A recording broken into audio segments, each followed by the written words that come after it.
అమెరికాలో చదువుకొని వచ్చాడు, ఎంఏ చేశాడు, డిలాయిట్లో జాబ్ చేసి వచ్చాడు. అసలు అమాయకంగా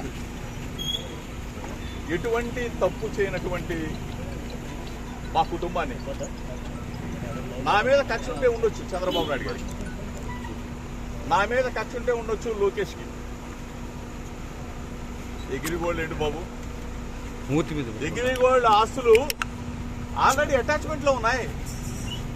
మొట్టమొదటిసారిగా నేను మీడియా ముందు మాట్లాడుతా ఉన్నా. మొట్టమొదటిసారిగా ప్రభుత్వం అధికారంలోకి వచ్చిన తర్వాత మొట్టమొదటిసారిగా మీడియా ముందు ప్రభుత్వం ఏదైనా మంచి చేస్తే మంచి చెప్దామని చెప్పి అనుకున్నాం. కానీ ఈరోజు ఎగ్రిగోల్డ్ భూములు ఏంటి, ఆల్రెడీ అటాచ్మెంట్ లో ఉన్న భూముల్ని ఎవరన్నా కొంటారా? అటాచ్మెంట్ లో ఉన్న భూములు, అది కూడా 2300 గజాల భూమి. ఆ 2300 గజాల భూమిని ఈనాడు పేపర్లో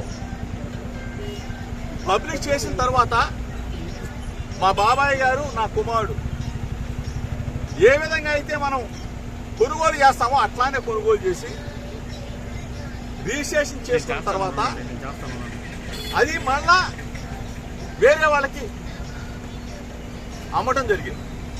అంటే ఏ విధంగా అయితే మనం భూమి కొని అమ్ముతామో అట్లానే అది వాళ్ళు మా దగ్గర నుంచి కొనేటప్పుడు కూడా ఈనాడు పేపర్లోనే పబ్లిష్ చేయించుకొని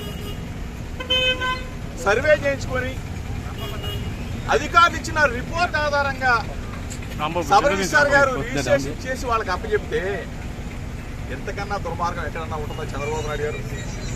దయచేసి నేను మిమ్మల్ని అడుగుతా ఉన్నా, నా మీద కక్ష ఉంటే నా మీద తీర్చుకోండి.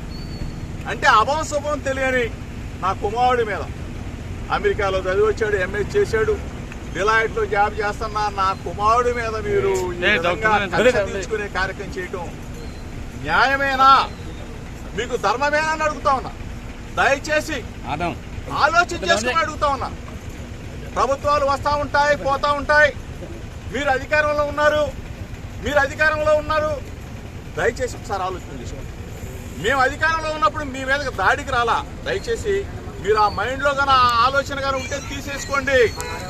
ఆనాటి ముఖ్యమంత్రి జగన్మోహన్ రెడ్డి గారి మీద అయ్యన్న పాత్రుడు గారు చేసిన విమర్శల్ని నానా బూతులు తిట్టిన తర్వాత మీ ఇంటికి వచ్చి ఒక పెద్ద మనిషికి నిరసన తెలియజేయడానికి వచ్చాను తప్ప మీకు చెప్తే ఈ వ్యవస్థని మారుస్తారేమో, 40 సంవత్సరాల చరిత్ర ఉన్న రాజకీయ అనుభవం ఉన్న చంద్రబాబు నాయుడు గారు ఒక మంచి చేస్తారేమో, ఒక మంచి ఉద్దేశంతో రాజకీయాలను తీసుకొస్తారేమో అని చెప్పేసి మేము ఆలోచన చేశాం. కానీ దయచేసి ఇటువంటి మార్గాలకి ఒడి కట్టవద్దు చంద్రబాబు నాయుడు గారు. ఇప్పుడు రాజకీయంగా మా మీద కక్ష తీసుకోవచ్చు, రెడ్ బుక్ రాజ్యాంగాన్ని మీరు తీసుకురావచ్చు, మీరు అమలు